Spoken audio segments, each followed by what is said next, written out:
at age 8 that I led. And once she had created this revolutionary bundle of joy in the form of me, she saw fit to unleash that upon white people in the form of private school. That was an awkward transition for everybody involved. I ended up at a school called Sidwell Friends, really top-notch academy. The Obama girls go there now. That's how good this school is. And I was a fish out of the water, and I showed up. I had a medical condition. To my credit, I had a mild case of ebonics.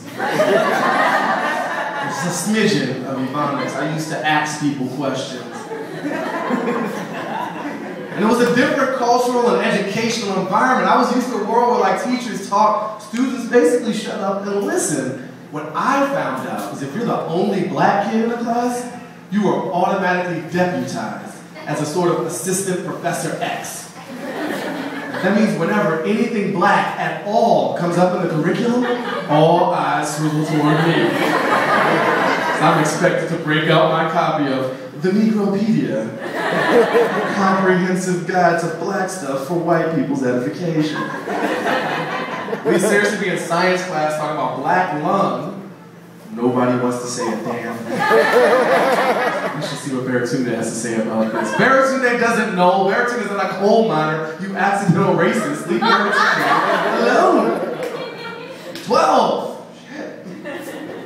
The biggest surprise to my system was new types of black people in my ecosystem. Black people who have been in private schools their entire lives.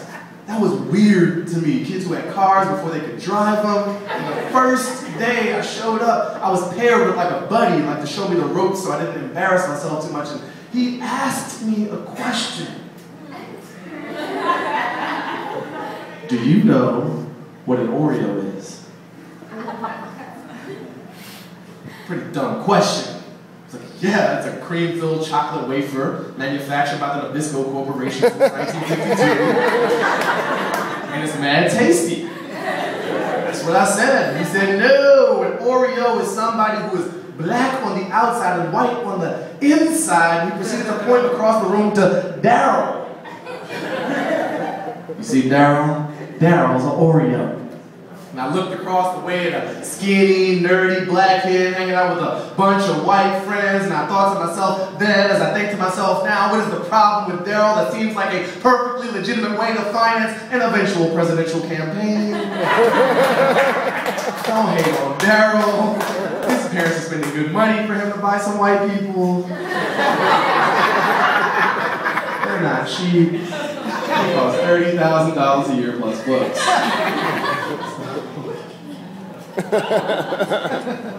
Oh man, I have, Sam mentioned in my intro that I've been on CNN. I want to explain that. You know,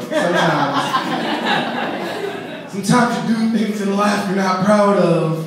You get drunk, run naked down the street, go on cable news. So things happen.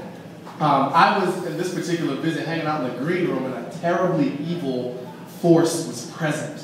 And it bothered me deeply in my heart area. And I looked up into the eyes of the source of this evil, which was former Bush press secretary, a man named Ari Fleischer. Exactly. Those sentiments, exactly. And I had to decide, like, what do I do here? I have two choices as far as I can see. I can shake his hand, or I can kick him in the nuts. Right, those are my legitimate choices at the time. And whenever I'm faced with tough decision making, I now consult a sort of WWOD spectrum. Like, what would Obama do? Because this brother has a lot of tough choices. Oil spills, Taliban, Clint Beck, like it's crazy. And I looked at his time as president, and I decided to take the same compromising middle path, and I shook Mr. Fleischer's nuts. Yes, I did. How are Joe and Katie and who was my first guest? Kelly. Thank you. How are the three of you? All right. You're doing all right. How are you doing? I'm doing great. Katie. All right. How's everybody else? Keep it going. Keep it all you have.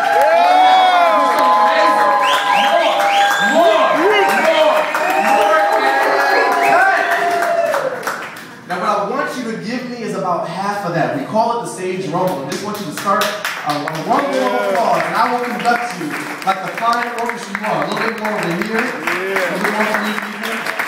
Keep that going. Don't elevate. Don't descend. Just stay right there. Because what happens is I start talking dramatically over your applause, and you get a sort of evangelical church revival type of feel. Like I can conjure a snake out of my ear right now. Like you totally going.